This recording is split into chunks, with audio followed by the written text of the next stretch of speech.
사무엘상 16장 6절에서 13절입니다. 그들이 오매 사무엘이 엘리압을 보고 마음에 이르기를 여호와의 기름 부으실 자가 과연 주님 앞에 있도다 하였더니 여호와께서 사무엘에게 이르시되 그의 용모와 키를 보지 말라. 내가 이미 그를 버렸노라. 내가 보는 것은 사람과 같지 아니하니 사람은 외모를 보거니와 나 여호와는 중심을 보느니라 하시더라. 이새가 아비나답을 불러 사무엘 앞을 지나가게 하매 사무엘이 이르되 이도 여호와께서 택하지 아니하셨느니라 하니 이새가 산마로 지나가게 하심에 사무엘이 이르되 이도 여호와께서 택하지 아니하셨느니라 하니라. 이새가 그의 아들 7을 다 사무엘 앞으로 지나가게 하나 사무엘이 이새에게 이르되 여호와께서 이들을 택하지 아니하셨느니라 하고 또 사무엘이 이새에게 이르되 내 아들들이 다 여기 있느냐. 이새가 이르되 아직 막내가 남았는데 그는 양을 지키나이다. 사무엘이 이새에게 이르되 사람을 보내어 그를 데려오라. 그가 여기 오기까지는 우리가 식사 자리에 앉지 아니하겠노라. 이에 사람을 보내어 그를 데려오매 그 눈치 빗고 그 눈이 빼어나고 얼굴이 아름답더라. 여호와께서 이르시되 이가 그니 일어나 기름을 부으라 하시는지라. 사무엘이 기름불 병을 가져다가 그의 형제 중에서 그에게 부었더니 이날 이후로 다윗이 여호와의 영에게 크게 감동되니라. 사무엘이 떠나 라마로 가니라. 이 말씀의 결론이죠. 사도행전 13장 22절 한 절만 읽겠습니다. 사도행전 13장 22절입니다. 읽습니다. 패하시고 다윗을 왕으로 세우시고 증언하여 이르시되 내가 이새의 아들 다윗을 만나니 내 마음에 맞는 사람이라 내 뜻을 다 이루리라 하시더니. 아멘. 오늘 말씀의 13장 22절은 사무엘상 16장 6절로 13절 말씀의 결론이에요.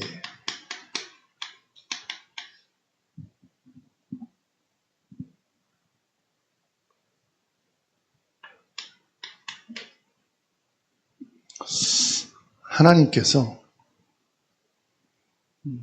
다윗을 택하십니다.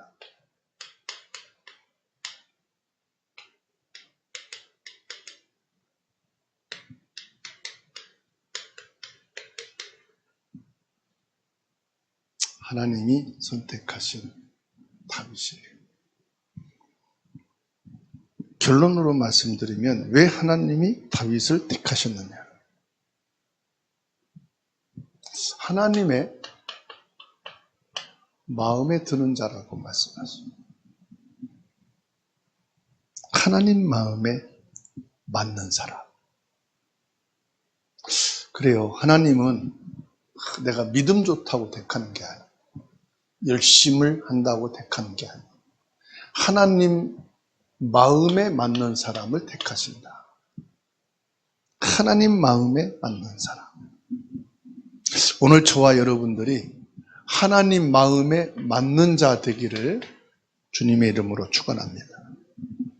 다윗은 단순히 성공한 왕이 아니에요. 연약한 우리 인간을 부르셔서 하나님 마음에 합한 자로 세우시도록 은혜를 베푸시는 줄로 믿습니다. 이 땅에 하나님 마음에 맞을 자는 하나도 없어요. 하나님의 은혜로 하나님 마음에 합한 거예요. 하나님의 은혜가 뭡니까? 결국은요, 하나님의 은혜는 복음이잖아요.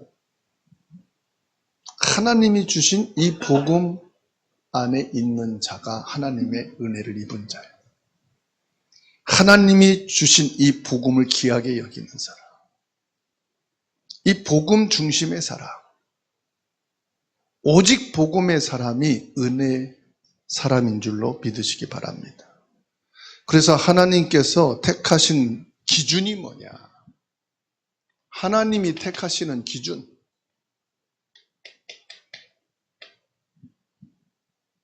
하나님은 외모를 보지 않으시고 중심을 보신다 말씀하십니다. 중심을 보신다. 하나님께서 사울을 패하시고 이세 아들 중에서 다윗을 택하실 때 세상 기준으로 보지 않으셨다는 사실. 하나님의 기준은 세상 기준이 아닙니다. 우리는 세상 기준으로 보잖아요. 7절입니다. 여호와께서 사무엘에게 이르시되 그의 용모와 키를 보지 말라. 세상 기준으로 보지 말라. 세상 눈높이로 보지 말라. 내가 세상에서 배운 지식과 경험과 세상 기능으로 보지 말라. 여러분 사위를 볼 때 아니면은 며느리를 볼 때 뭘 기준으로 봅니까? 우린 거의 세상 기준으로 보잖아요. 만 믿음으로 봐도 150밖에 안 되는 사위를 보지 않잖아요. 그죠? 아무리 믿음을 우리가 본다고 해도 2미터도 안 되는 며느리 보고 마음에 든다 그럴 사람 없잖아요. 그래도 어느 정도 그래도야 돼야지 이렇게 하잖아요. 근데 하나님의 기준은 그렇지 않다는 거예요. 하나님은 아무도 보지 않는 들판에서 양을 치는 하나님을 찬양하는 다윗의 중심을 보셨다는 거예요. 거의 우리가 찬양할 때 사람 들으라고 찬양하는 경우도 있지요. 그런데 하나님 앞에서 찬양하는 사람, 사람들 앞에서 믿음을 보이려고 하는 믿음이 아니라 하나님 앞에 있는 믿음. 믿음은 다 똑같은데요, 하나님 앞에 선 믿음이 다르잖아요. 사람이 많든 적든 하나님 앞에 믿는 사람. 근데 세상 기준은 뭡니까? 자꾸만 사람을 의식하잖아요. 자꾸 사람을 보잖아요. 그게 뭐죠? 자꾸만 이 눈치를 본단 말이에요. 의사가 사람 눈치 보면 되겠습니까? 그 환자의 병을 봐야 되는 거지, 그렇죠? 이 사람이 뭐 학력이 어떻고 직업이 어떻고 그거 보면은 그 의사는 자격이 없잖아요. 의사는 그 사람의 병만 봐야 돼요. 그게 참된 의사지요. 선생은 이 학생에게 가르치는 거에만 집중해야지. 이 학생의 배경, 이 학생의 지금 환경, 그거 보면 안 되잖아요. 이 학생에게 바르게 가르치면 되는 거라.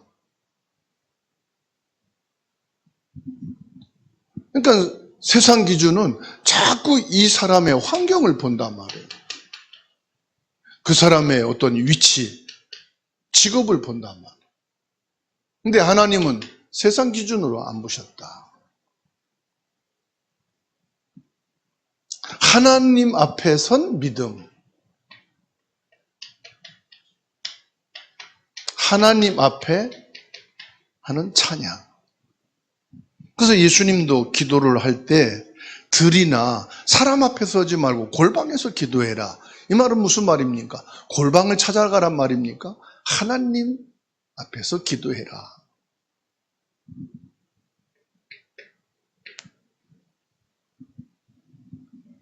하나님은 준비된 스펙을 보지 않으신다 이 말이에요. 하나님은 신령과 진정으로 예배하는 자를 찾으신다 이 말이에요. 영과 진리로 예배하는 사람. 다윗은 형제들 사이에서도 주목받지 못했던 막내였고 들판에서 양을 치는 목자였다 이 말이에요. 하나님께서는 뭘 보느냐? 이 믿음의 진실, 찬양의 진실, 기도의 진실을 봤다. 하나님께서 우리의 믿음을 보신다면 나는 믿음의 자격이 없어요. 하나님께서 찬양하는 잘하는 사람 부르신다면 나는 찬양 잘할 수가 없어요. 기도 잘하는 사람 저는 참 많잖아요. 근데 하나님께서는요, 자격 없는 나를 택하셔서 하나님 자녀로 삼아주시고 하나님의 주권적인 은혜를 베푸셔서 하나님이 세우신 줄로 믿으시기 바랍니다. 이게 진실한 사람. 진실하다고 있는 것은 내가 진실한 게 아니에요. 하나님 앞에 진실하면 하나님이 나를 진실하게 보시는 거지. 진실이 어느까지가 진실입니까? 어떻게 해야만 진실입니까? 그렇게 물어본다면 우리는 진실할 수가 없어요. 하나님께서 나를 진실히 보셔야만이 진실한 자가 되는 거지. 그래서 나는 하나님 앞에 거짓된 자고요. 하나님 앞에 자꾸 꾸미는 사람이에요. 그런데 하나님께서 나를 자녀 삼아주시고 하나님의 주권적인 은혜로, 그래서 이걸 은혜라고 그러는 거예요. 하나님의 기준에 나는 못 미치는데 하나님이 은혜로 하나님이 나를 부르시는 거예요. 그래서 하나님 중심이 되게 하는 거예요. 예수님이 제자들을 부르셨어요. 처음에는 전부 다 성공, 출세, 자리 차지하는 거, 이게 기준이었어, 제자들은. 예수님은 고난당하고 죽은 자 가운데 3일 만에 부활하실 거라 말씀하셔도 그 말은 알아듣지도 못하고 우리를 좌우편에 영광 중에 앉게 해주십시오. 자리나 차지하. 그런데 예수님께서는 이 제자들에게 은혜를 베푸셨어요. 제자들을 바꿔치기 안 했어요. 제자들을 부르시고 갈아치우지 않았단 말이에요. 끝까지 제자들을 하나님의 은혜로 그 중심이 하나님 앞에 설 때까지 기다리셨다는 거예요. 하나님께서 저와 여러분들을 자격 없는 데 택하여 부르시고 하나님의 은혜로 하나님의 기준에 맞도록 끊임없는 은혜를 베풀어 주셨어요. 하나님 앞에 서게 하시는 줄 믿으시기 바랍니다.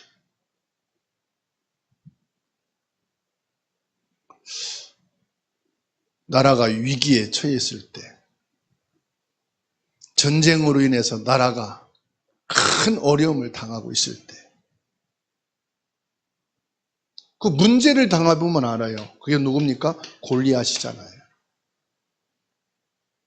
골리앗 앞에서 다윗은 뭘 고백합니까? 어려움과 문제 앞에서 여호와의 구원을 말하잖아요. 여호와의 구원은 뭘 말합니까? 우리의 구원하실 예수 그리스도를 말하는 거예요. 오실 메시아에 대한 하나님의 언약을 선포하는 거예요. 그러니까 이 골리앗 앞에서는 비교가 안 되는 거예요. 이 소년 골리앗, 이 다윗과 골리앗은 비교할 수가 없어. 계산이 안 돼. 10번 싸우면 10번 질 수밖에 없는 거예요. 지금까지도 싸움이 안 되는 것을 세상이 비유로 말하잖아요. 다윗과 골리앗 싸움이라고. 그렇죠? 여러분 지금 어떤 문제, 위기 앞에 있습니까? 경제 전문가들이 말할 때 병을 진단하고 결론을 말하는 의사의 처방을 들을 때 절망하잖아요. 그렇죠? 문제 앞에서는 누구도 자유로울 수가 없어. 믿음 좋다는 사람도 흔들리고요. 죽음이라는 그 단어 앞에서 낙심하고 힘 빠질 수밖에 없어. 그때 여호와의 구원을 고백하게 되시기 바랍니다. 여호와의 구원을 선포하게 되기 바랍니다. 다윗이 골리앗을 이긴 사건은 단순한 용기를 낸 게 아니다 이 말이에요. 다윗이 뭐라고 고백합니까? 전쟁의 승패가 칼과 단창이 아닌 하나님께 있음을 선포하잖아요. 그래서 사무엘상 17장입니다.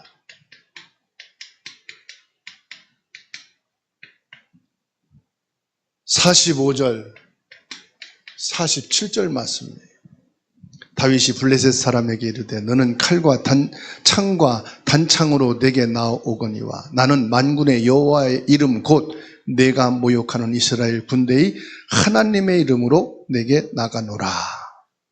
47절에 또 여호와의 구원하심이 칼과 창에 있지 아니함을 이 무리에게 알게 하리라. 전쟁은 여호와께 속한 것인즉 그가 너희를 우리 손에 넘기시리라.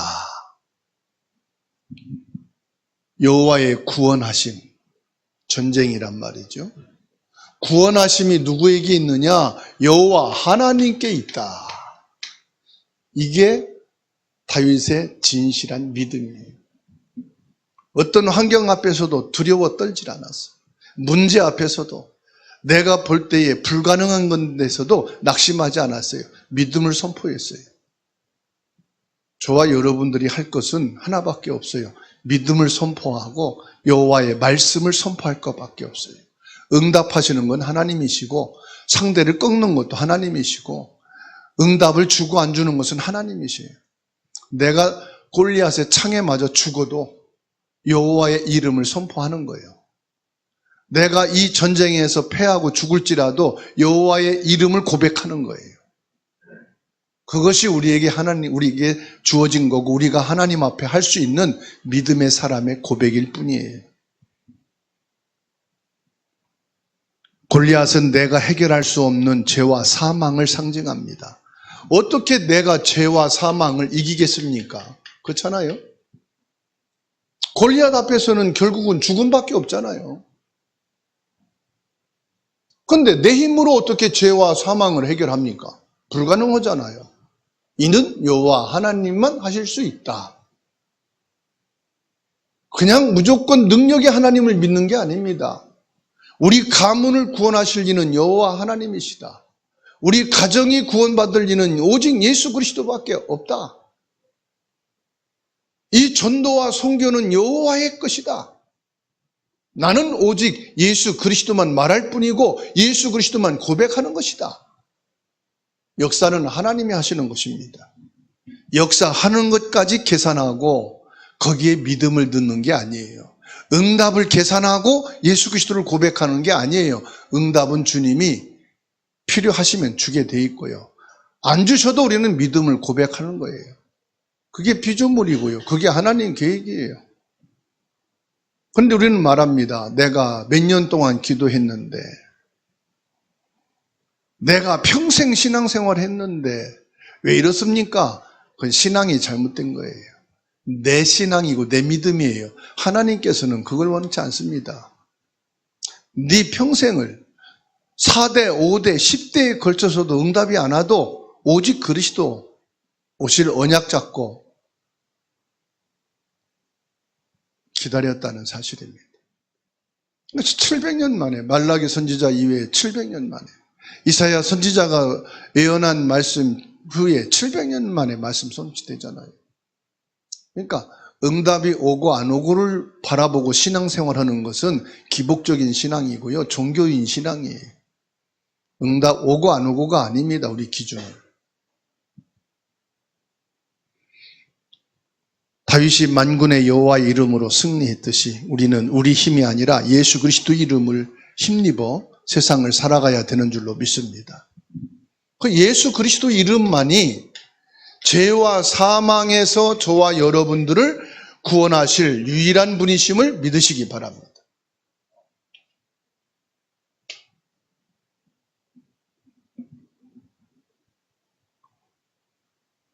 이때 하나님께서는요, 다윗이 생각지도 않았던 언약을 하나님이 맺으셔요. 다윗이 그렇게 하나님께 언약을 달라고 하지 않으셨어요. 하나님이 다윗과 언약을 맺으셔요. 사도행전 13장 22절에 하나님이 말씀하고 있지 않습니까? 내가 이새의 아들 다윗을 만나니 내 마음에 맞는 사람이라 내 뜻을 다 이루리라. 다윗은 하나님이 이 말씀하실 줄 몰랐어요. 이 말씀을 받았을 때 다윗은 깜짝 놀랐을 거예요.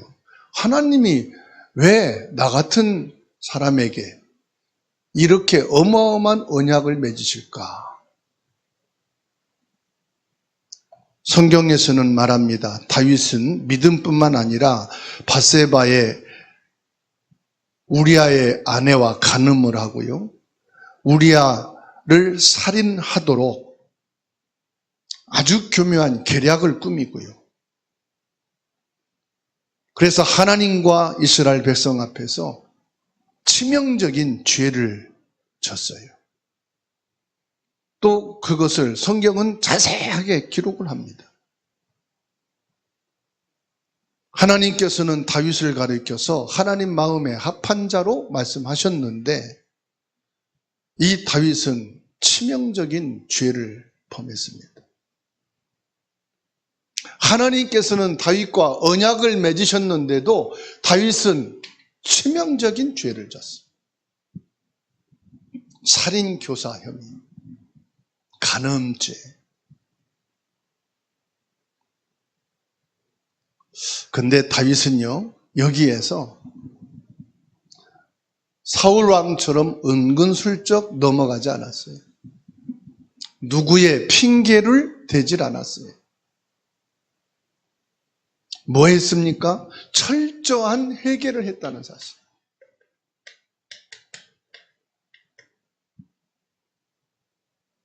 시편 51편 10절에서 12절 말씀 보겠습니다. 시편 51편 10절에서 12절. 다윗의 회개가 나옵니다. 같이 읽습니다. 하나님이여 내 속에 정한 마음을 창조하시고 내 안에 정직한 영을 새롭게 하소서. 나를 주 앞에서 쫓아내지 마시며 주의 성령을 내게서 거두지 마소서. 주의 구원의 즐거움을 내게 회복시켜 주시고 자원하는 심령을 주사 나를 붙드소서. 다윗은 자기의 마음이 부정하고 더럽고 죄로 가득한 존재임을 고백하면서 하나님의 마음, 정직한 영으로 새롭게 해달라고 기도합니다. 그러면서 나를 주 앞에서 쫓아내지 마옵소서. 다윗은 알았어요. 주의 성령이 다윗에게 임재하여 함께 계시는 것을. 주의 성령을 내게서 쫓아내지 마옵소서. 주의 영을 내게서 거두지 마옵소서. 다윗은 알았어요. 사울을 하나님이 택하실 때 하나님의 영이 사울에게 임하였고 하나님이 사울을 버릴 때에 하나님의 영이 사울을 떠났다는 사실을 알았어요. 하나님께서 다윗에게 기름 부으실 때에 하나님의 영이 다윗에게 임재하신 것을 알았어요. 다윗은 왕이 되는 게 중요한 게 아니에요. 하나님의 영이 내게 임재하셨는데 하나님의 영이 떠난다는 것은 내가 하나님께 버림받는다는 거예요. 죄인에게는 하나님이 거할 수가 없어요. 함께 할 수가 없어요. 그래서 다윗은 하나님께 철저한 회개를 하지만은 죄에 대한 철저한 심판과 벌을 받게 되죠. 그게 뭔지 압니까? 백성의 피를 흘리십니다. 피 흘림이 없이는 죄 사함이 없어요. 다윗의 죄로 말미암아 죄 없는 백성들이 대신 희생하고 피를 흘리는 죄의 대가를 철저하게 갚습니다. 다윗의 큰아들을 하나님께서는 피의 제물로 거두어 가십니다. 이거는 뭘 말합니까? 구약에서는 내 죄를 대신해서 아들을 불러가시고 백성들을 불러가는 핏값을 찾으시지만 신약에서는 그 핏값을 예수님으로 찾으십니다. 구약에서는요, 내 죄를 대신해서 양이 희생을 했어요. 내 죄와 허물을 사함받기 위해서 양의 피를 가지고 하나님께 나갔어요. 그래서 구약에서는 하나님의 언약을 잡고 피 흘림이 있을 때 죄 사함을 받았어요. 신약에서는 아들이 대신하는 게 아니고 짐승이 대신하는 게 아니고 예수 그리스도께서 피를 대신 흘리셨어요. 그래서 그 피를 믿음으로 나갈 때 죄 사함을 받게 되는 것입니다. 다윗은 하나님 앞에 처절한 회개를 통하여서 하나님 앞에 서게 된 것입니다. 다윗은 자신의 행위로 구원받은 것이 아닙니다.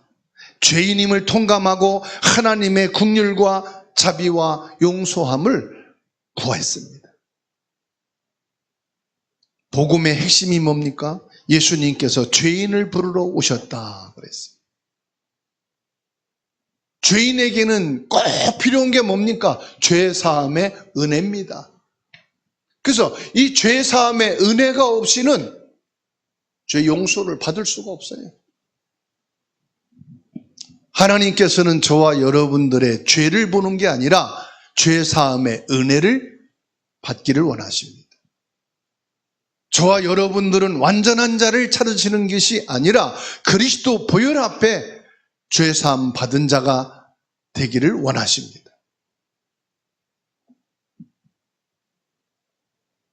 다윗은 하나님 앞에 범죄한 죄를 자복하고 하나님 앞에 죄사함의 용서를 받았습니다. 그래서 하나님께서는 다윗에게 영원한 왕위를 약속하신 것이 언약입니다. 하나님은 다윗에게 그 후손을 통해서 영원한 나라를 세우겠다고 약속하셨습니다. 사무엘하 7장 16절에 내 집과 내 나라가 내 앞에서 영원히 보존되고 내 왕위가 영원히 견고하리라 말씀하십니다. 이 약속은 다윗의 자손으로 오신 예수 그리스도를 통해서 완성되지요. 예수 그리스도를 통해서만이 이 영원한 그리스도의 언약이 성취되어집니다. 다윗의 자손으로 오신 예수 그리스도.